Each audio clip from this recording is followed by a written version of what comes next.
Hello and welcome to another edition of Mailbag.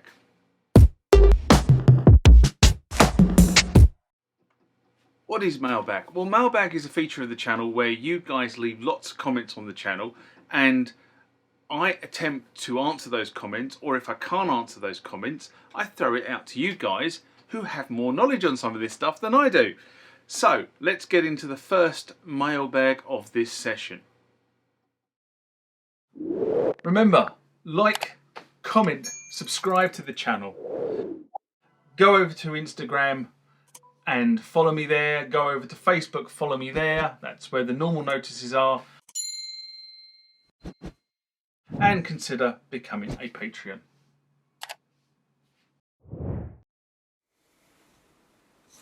Next one comes from Colleen Lemon, and this one's in response to Korg Nautilus. People keep special editions. Korg Kronos VSD mailbag I did in November 2024.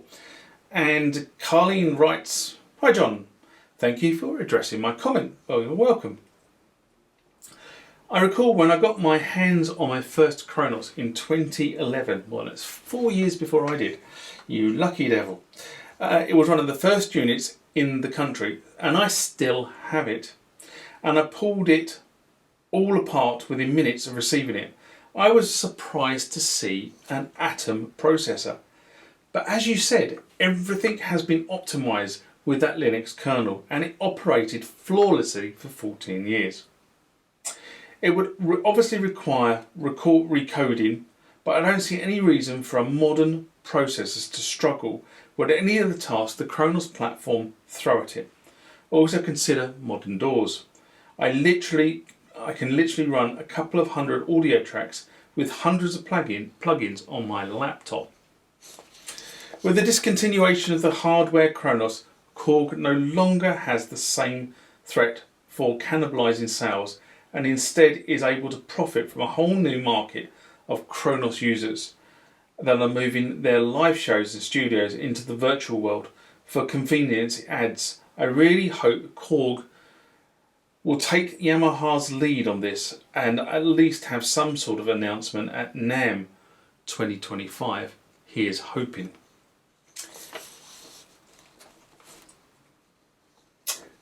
This point that the software has been well written when you don't need massive powerful hardware to run it, and it really does show through with the Kronos that the software has been well written, well optimized, with the exclusion, I might add, of the loading time because of the whole pre-crash scenario that Korg uses on this particular platform.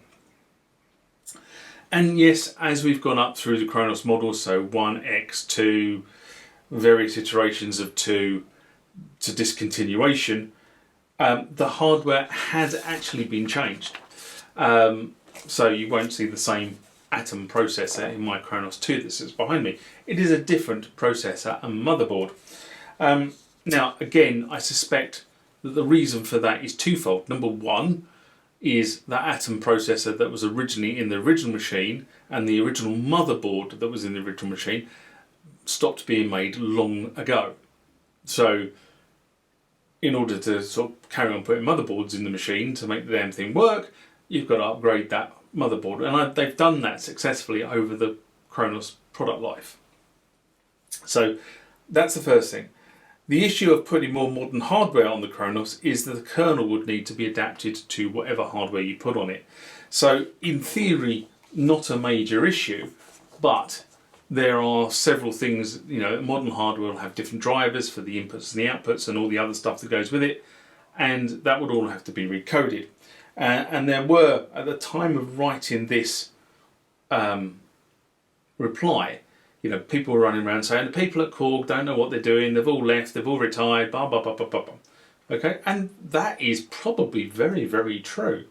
They probably have all retired, because if you think the original Kronos code line was started with the Oasis, which is 2005, but it actually stems from the Oasis PCI card, which was 5 years earlier than that. So the Oasis lineage can be tracked through from that PCI card. all the way through the Oasis, the Kronos, and on to the Nautilus, which is obviously the keyboard they brought out to replace the Kronos. Now, I said at the point of writing this, and I wrote this before NAMM happened, and I'm recording this after NAMM happened, that we'll have to say what NAMM holds. Now, if you've been living under a stone, you know that Korg have announced the Kronos 3. So the Kronos 3 has now arrived, and there are many things that have been stated, but one of the things that they have stated very, very clearly, multiple demonstrators at the NAMM show have said, is the reason they stopped producing Kronos 2 was because they were struggling to get components, especially when they went through COVID. And COVID, a lot of component manufacturers rationalised their component production lines and stopped making components they considered out of date in favour of components that were considered current. So that was one of the issues, and I know that Korg had problems sourcing. I've been told this a couple of years ago by somebody else, but it was never officially announced by Korg that that was one of the issues. They have now officially said it is one of the issues. They couldn't get componentry. The screens, I believe, was another one of the components they were struggling with. So the Kronos 3 has a brand new different screen. It does the same thing, it's still a touch screen, but it's not the same screen. It's not backwards compatible with the Kronos 2 behind me. And then they also said they had some liability problems in terms of some of the way the Kronos was put together no longer complied with some of the laws in some of the territories that the keyboard was being sold into. So if you currently got a Kronos, don't worry, it is not going to blow up on you. Well, hope not. But as with all these things, the lawmakers in various territories change the laws and require, especially around power components, those components to be compliant with a different set of regulations. And I believe that there was an issue with the power supply in the Kronos. They haven't gone into too much detail on that, but that's what I'm being led to believe. So the answer is yes, they could do something with a VST. I don't think that is currently the direction of travel for Korg. I know other manufacturers have gone down this route, as you mentioned, Yamaha, but I'm not sure that's where Korg are going. And one of the really interesting things here is that, you know, I know a lot of people will jump up and down when I say these comments, because people are very much in the sort of kind of the virtual camp or the hardware camp.